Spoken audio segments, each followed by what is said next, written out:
Di video ini saya akan memperlihatkan cara saya biasanya untuk final check shadernya sebelum masuk ke lighting final. Jadi saya biasanya bikin kamera yang kurang lebih benar-benar agak dekat dengan objek yang ingin saya tes. Tujuannya apa? Karena reflection itu baru bisa benar-benar kelihatan kalau kita ngelihatnya agak-agak mepet, ya, kameranya agak mepet dengan objeknya. Dalam hal ini misalkan parket, ya. Jadi ini saya mau coba render dulu.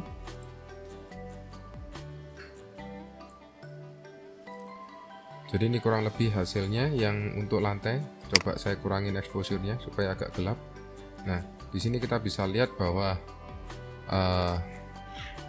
settingnya udah oke, ya. Jadi high, kurang lebih agak gloss tapi nggak terlalu high. Kita bisa lihat highlightnya cukup enak. Cuman tentu saja kalau misalkan ingin sesuai dengan referensi, ya kita memang mau nggak mau harus merubah, ya. Tapi ini kesannya agak kering. Saya kurang pribadi saya kurang suka dengan material-material yang kelihatan kering begini. Saya suka yang kelihatan agak-agak basah, jadi kelihatan luxe seperti itu. Nah, jadi untuk tingkat refleksinya saya akan biarkan gloss seperti ini. Jadi yang lantai sudah oke, tinggal kita coba yang marmer. Jadi yang marmer tadi sudah dirubah, tapi tidak ada salahnya kita tes.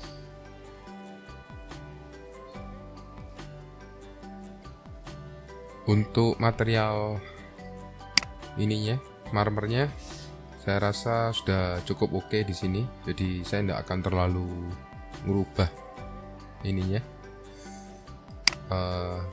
refleksinya, ya. Jadi saya akan lanjut ke kitchen kabinetnya. Ini kurang lebih hasilnya dari kitchen kabinetnya. Ternyata normal bump yang kita pasang malah membuat terlihat ada serat-seratnya seperti ini.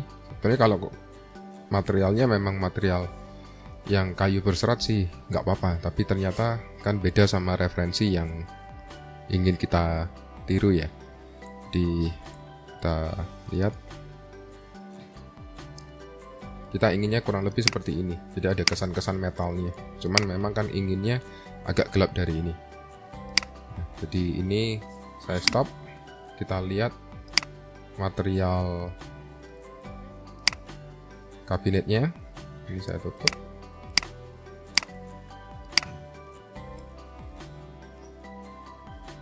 Nah, ini kitchen kabinetnya. Jadi normal bumpnya saya lepas, ya, nggak perlu. Jadi saya akan lebih banyak main di reflection glossiness, ya. Kita coba dulu reflection glossiness-nya seperti apa. Kita pakai render engine aja.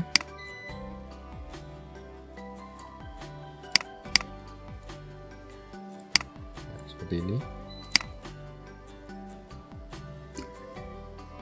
Jadi bisa dilihat di sini tekstur yang garis-garisnya udah hilang. Tinggal kita lihat di sini sudah ada mulai kelihatan bercak-bercaknya. Cuman lebih daripada dibandingkan kesan metalnya, malah seperti kesannya kayak cap jari.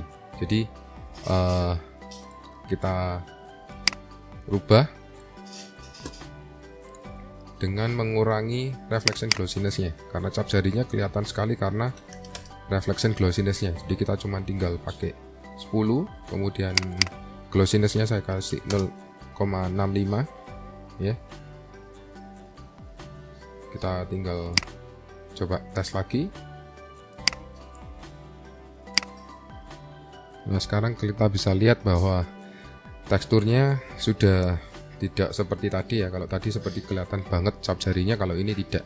Nah, sekarang kita bisa coba dengan render dari depan.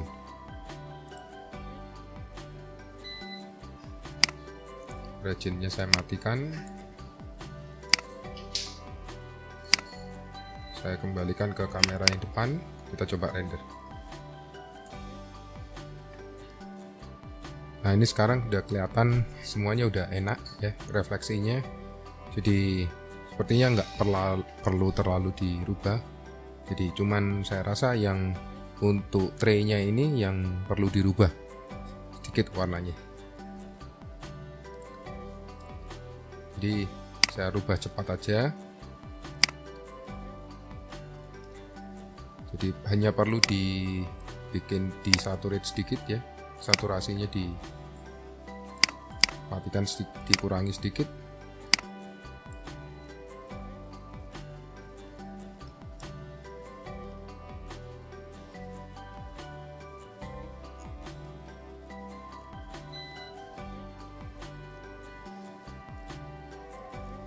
Jadi ini saya kasih standar color correction, saya tarik ke diffuse color. Di sini saya kurangi saturasinya.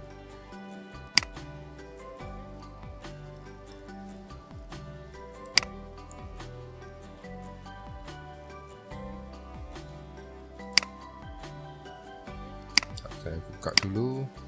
Nah, tinggal memang sengaja saya agak kuningkan supaya tidak terlalu sama dengan meja makannya. Sekarang kita buka Corona Frame buffernya, kemudian kita regin aja. Ini kita tes.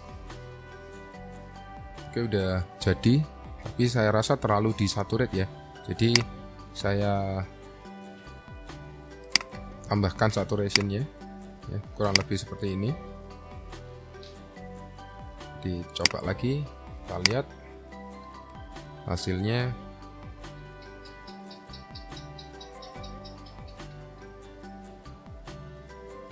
Oke, jadinya udah lumayan agak mateng di sini ya. Nah sekarang saya rasa udah oke semua, warnanya udah oke.